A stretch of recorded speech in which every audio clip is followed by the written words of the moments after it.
Israel's ambassador to the United States is voicing hope that the U.S. embassy will soon be moved from Tel Aviv to Jerusalem. This is something that Donald Trump has promised repeatedly. Israeli Ambassador Ron Dermer told guests at his annual Hanukkah reception that such a move would be, quote, a great step forward toward peace. It certainly would be a great break from the policy of many past administrations. CNN's Oren Lieberman joins us now from Jerusalem, and to hear the ambassador say this while he was in the U.S., Oren, was very, very interesting. A big statement. Dermer is considered one of Netanyahu's closest confidants, and this would be the highest endorsement of Trump's plan to move the embassy from Tel Aviv to Jerusalem from Netanyahu's inner circle. Here's exactly what Ron Dermer said. He said at the annual Hanukkah party put on by the Israeli embassy in the U.S., I hope that next year the U.S. ambassador to Israel lights the menorah in his embassy in Jerusalem where the Maccabees lit it 2,200 years ago. So again, a very high-level endorsement from Netanyahu's inner circle. Prime Minister Netanyahu, however, has been much more careful with how he words his excitement about President-elect Trump. He has certainly been optimistic. He's called it great. He said there'd be an opportunity for some new ideas about how to handle the Israeli-Palestinian conflict and how to handle the U.S.-Israel relationship, which is strained now with current President Barack Obama. So this goes back to 1995, where there's a law on the books in the U.S. that says that the embassy should move from Tel Aviv to Jerusalem, but every 6 months since that law was passed, that option has been waived for national security reasons by now 3 different presidents. Trump has said repeatedly that he would move the embassy. Meanwhile, Palestinians furious about the idea, the possibility of Trump moving the embassy, saying it would violate international law and that they would consider revoking the recognition of the State of Israel. So PLO's Secretary General saying they would also cancel agreements between the Palestinians and Israel. So a very harsh reaction to the possibility of moving the embassy coming from the Palestinians. John? Yeah, it'd be controversial, but it was a campaign promise for the president-elect, so we will see very quickly if he follows through with that. Oren Lieberman, thanks so much. All right, this morning, with violence flaring across the globe and new fears of terror attacks and new questions about whether he received the classified daily briefing on these attacks. We do understand President-elect is getting one today. What is the President-elect doing, though, this morning? He's trash-talking Hillary Clinton's campaign. Donald Trump wrote this morning, campaigning to win the Electoral College is much more difficult and sophisticated than the popular vote. Hillary Clinton focused on the wrong states! Exclamation point. Now, Hillary Clinton won nearly 3 million more votes than Donald Trump, but that doesn't mean very much. She lost in the Electoral College, and for some Democrats, that is reason enough to question the Electoral College system. Fox News host Bill O'Reilly, though, thinks they have another motivation. The left in America is demanding that the Electoral College system, put into place in 1787, be scrapped. But there's a hidden reason for this. Talking Points believes this is all about race. The left sees white privilege in America as an oppressive force that must be done away with.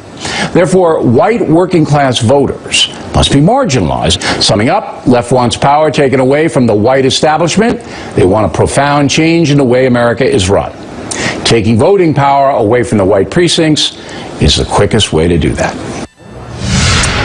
With me now, CNN political commentator and Spectrum News political anchor Errol Lewis, former U.S. Navy SEAL and a Donald Trump supporter Carl Higbee, and Democratic strategist Daniel McLaughlin. Errol, there are really 2 issues here. There's what Bill O'Reilly said, so we can do some media analysis here, and then there's also what President-elect Trump is saying about the Electoral College this morning, instead of focusing maybe on some other issues. Let's just take Bill O'Reilly quickly here. He says it's all about race. Are questions about the Electoral College system at this point all about race? No, of course not. Although the Electoral College has its ignominious origins in the slavery system in which it was born. So that's just a historical fact. That's just the historical reality. That is part of the discussion about why people have said, well, maybe it's time to take another look at it. The more pressing issue, of course, is that we've never had to deal with this before, but we're increasingly seeing a growing gap between the popular vote and the Electoral College outcome. And if that continues, from 2 million to 3 million, when it becomes, 10 or 15 million, I think it'll be obvious to everybody that it needs a second look. Not necessarily outright abolition, but clearly there's an issue here that's going to have to get dealt with. What Bill O'Reilly is up to, who knows? I mean, that has been his brand, that kind of divisiveness, the sort of ugly talk about race. It'll probably work for his ratings. We're talking about him now on a rival channel. maybe the worst thing you could do with the kind of platform that he's built, but that's Bill O'Reilly. Yeah, Carl, I wonder what your take on it is. And I should note that some people think it overrepresents rural voters, largely white, not necessarily white working class voters.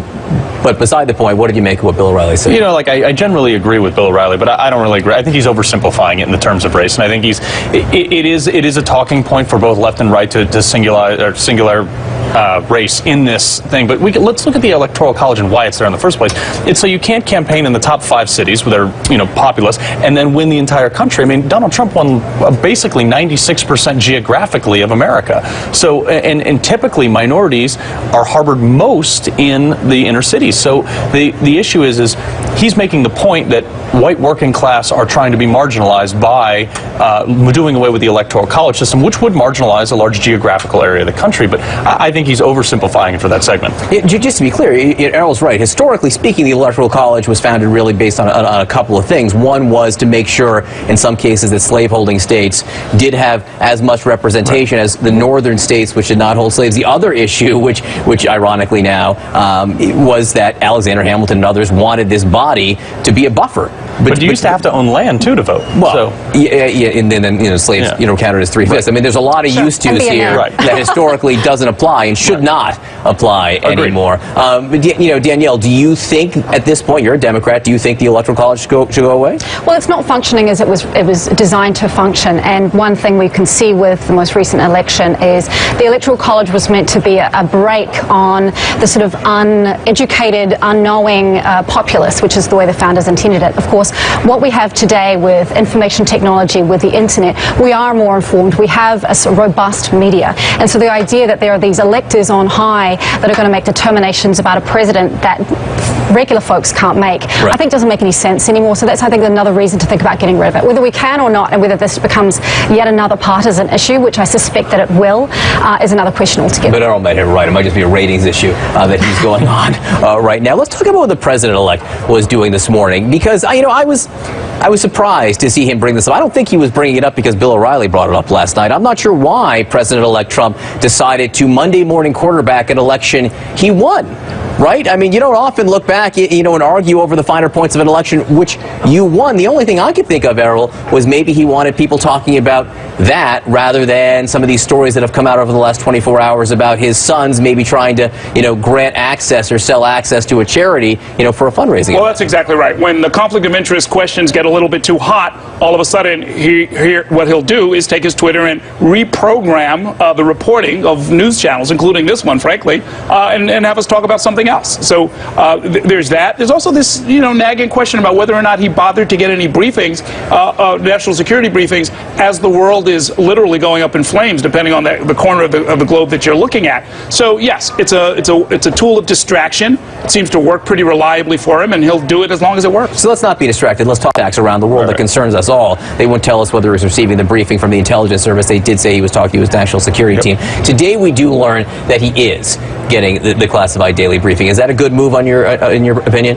Oh, absolutely. And the issue is, he's getting them today, but he doesn't get them every day. Look, I've sat through these briefings while I was in the military. But can I just interrupt you quickly? The issue in this particular case isn't every day. It was, why not get one yesterday? Why not get one in the wake of these attacks, which are so alarming, and there is new information which one would think would need to be learned? Right, but you keep in mind that members of his staff did attend briefings yesterday and attend them every day, like General Mike Flynn, and they inform him based on certain things that he may need to know. Now, going back to what I was saying, I've sat in these briefings every single day when I was in Iraq and places like that, and oftentimes for 3 weeks you'd have the exact same intel brief from the exact same PowerPoints. So there's no need. If there's new information, I'm sure General Flynn is going to come up and say, hey, Mr. Trump, you got to attend to this, and he will immediately attend to it. But for him to sit there every day in monotony, again, and Danielle, I'll let you jump in here, it's not the everyday. In this case, that's an issue here. It's the now. Yeah. It's the in the wake of these attacks, and it's the idea of not having a buffer. As qualified as Lieutenant General Michael Flynn, retired general, might be,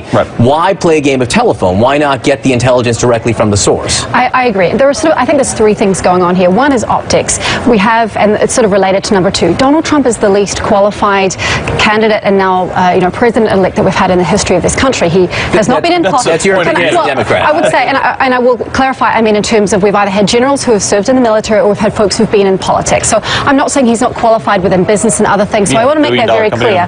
Well, I actually just said that it did. But anyway, as it relates to foreign policy, he doesn't have really any experience. So I think from an optics perspective and from foreign policy? And a substantive perspective, I think it's really important. The second thing is that from a constitutional perspective, there are fewer more important things that a president does than be the commander-in-chief.